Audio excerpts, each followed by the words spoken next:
Hi. So I want you to imagine with me for just a moment that life is not meant to be taken literally or figuratively. Just consider that. For all of you serious ones out there, like I know myself to be as well, that can be really tough. For all of you who want to protect yourself and know the rules of how the world works and how it's supposed to be, so you know how to be or how to show up, that also could feel really threatening. But in the same way that life is what it is the same kind of playful, non-grasping way we're asked to show up, to look. And how it occurs to me to look at life, to allow ourselves to be in life without taking anything to any extremes. Now, of course, extremes are going to teach us a lot. By grasping onto one thing and saying it is this, is often unconsciously at the exclusion that it's not this. And yet when we look at the whole of the world, to be this and not this is not looking at something holistically, right? And when we start to look at things holistically, meaning at the all inclusion of it all, what we start to see instead of this or this like a judgment is this and this like discernment, right? Now, one stepping that a little bit further is to also just consider that life is like looking through a camera. And if we've ever looked through a camera, now those of us that are a little bit older, back in the day, when we have cameras that we would use, and some professionals still have this, so it's still present. When we look at a camera, we're looking through the lens and we're focusing. We notice that us looking through the camera and focusing, that there is what we're looking at, what we want. So our desire nature looking at what we want to know, we want to see, we want to capture. Then there's the willfulness of us, the active part that has to actually engage in something to find, like attunement, find a way to capture or to get the object of our desire, what it is that we want. In using this lens here, we focus, which we bring in, and it gets smaller. As the lens gets bigger, it's out of focus. As it gets smaller, it gets in focus. Now, when we're in focus, what is out there is still out there. It's just not where the light of our own awareness is at. Wow, this looks like something. So it's where the light of awareness is at, is all of this at the cost of this. And this is what we're focusing on, is what this lens here has brought us in to being able to see through. So this is a great analogy of how we see life, how when we are choosing to look at life through this lens, right, and what we focus on is at the cost of everything else. It is when we say that this, like this and this, right, it's this but not this, right? It's like saying it's this focus, but not all of what is left potential in the realm of possibility. That isn't to say that this isn't it. What we're focusing on is not it. It serves a purpose to get what it is that our desire nature wanted, what it wanted to see. So the one who's present with the desire has an agenda.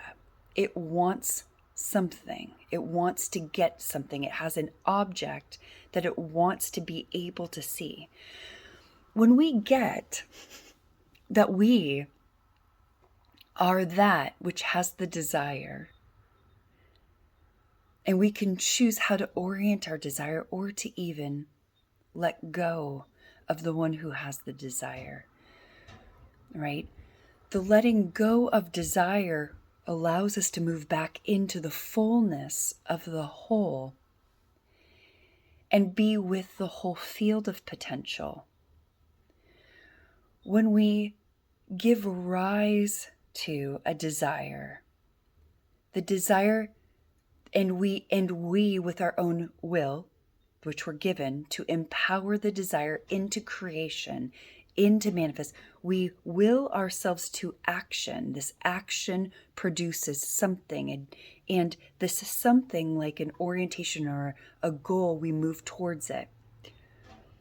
And then we capture it.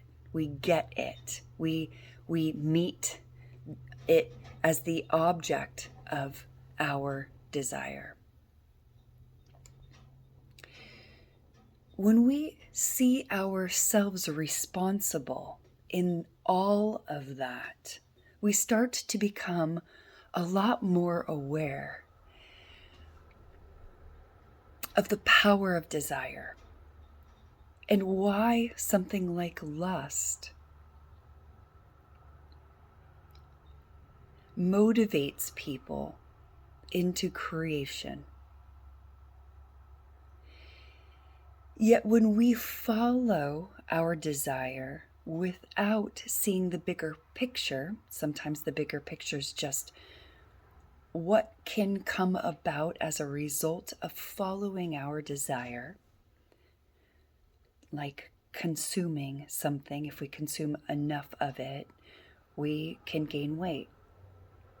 We can have health risks. If we desire to analyze, we can get lost. We can lose ourselves. So being able to navigate desire with purity,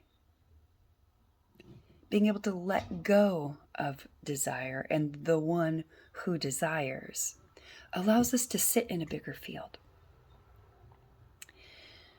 So us being able to sit in a bigger field, we start to see that claiming things are this and not this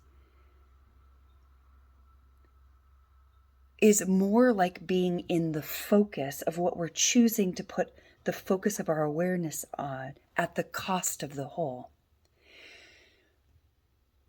When we play now versus being in the seriousness of it being this or this, and now we play, is it? Could it be this?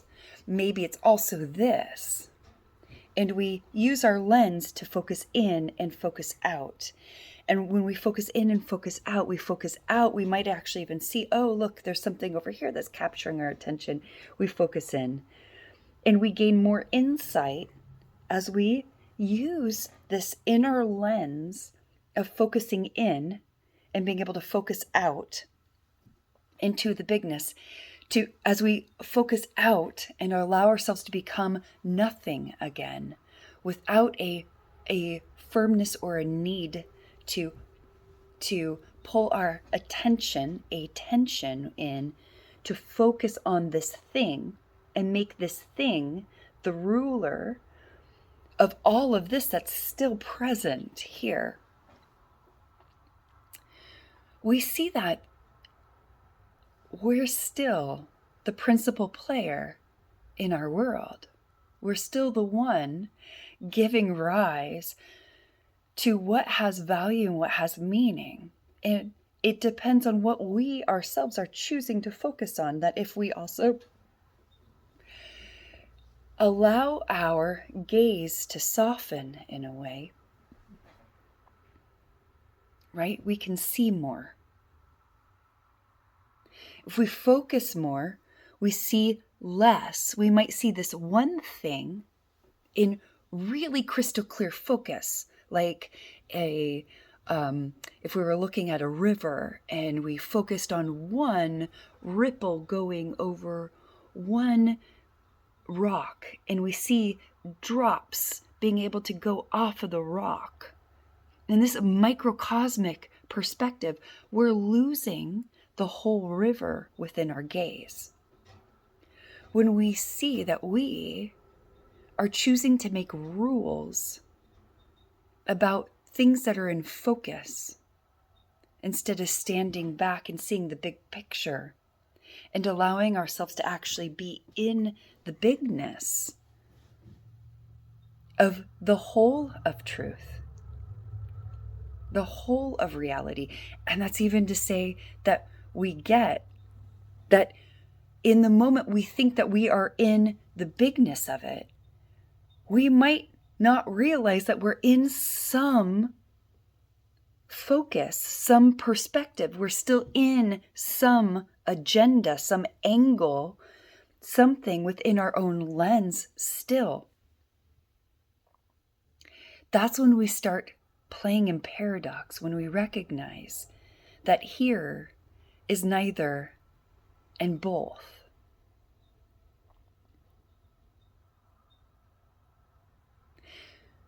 When we feel safe enough to play, because we recognize that the responsibility lies in one, and that really there is no other. There's no other that can impose upon something that we have known within ourselves as the truth of ourselves, within the wholeness of ourselves.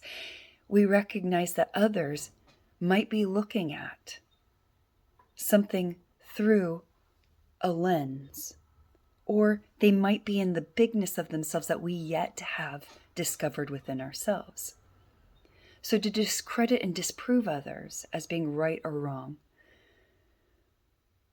or to find compassion with each other in that we see that their lens is stuck in focus on something, and they're unable to let themselves move back into a bigger field.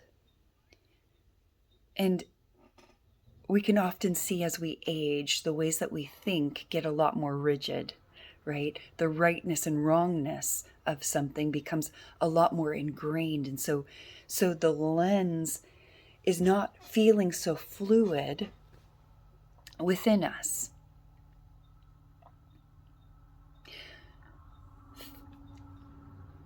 On the level of a tool or technique, yet it is also an energy, and it also serves a purpose, and it serves no purpose at all, is forgiveness, right? To fix our lens in a way that it is what we say it is, at the cost of the whole of it, is a way that our own inner perspective has become rigid within the truth of beingness, which allows it to be as it is. When we recognize this universal play as the dance between being and becoming, that all of that play is the isness of what is in the biggest perspective of a field of what we can see and what we can't see unless we potentially turn our head.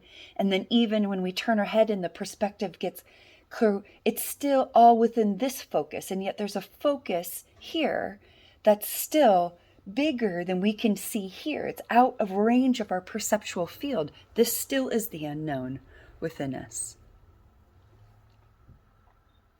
When we get this play is happening all the time, and it's arising within us as individuals, and that we have and have been gifted that power of perceptual reality.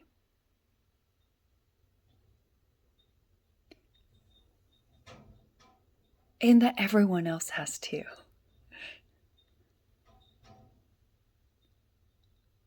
It's possible to allow ourselves to take life a lot less seriously, to live life a lot more humbly, to see that what we think we know as truth might be just a rigidness in our perceptual focus without seeing more of what's available. The more we play in these perceptual fields, the more inclusion we'll find. And the more inclusion we find is the more sameness we find. And the more alike each other we are.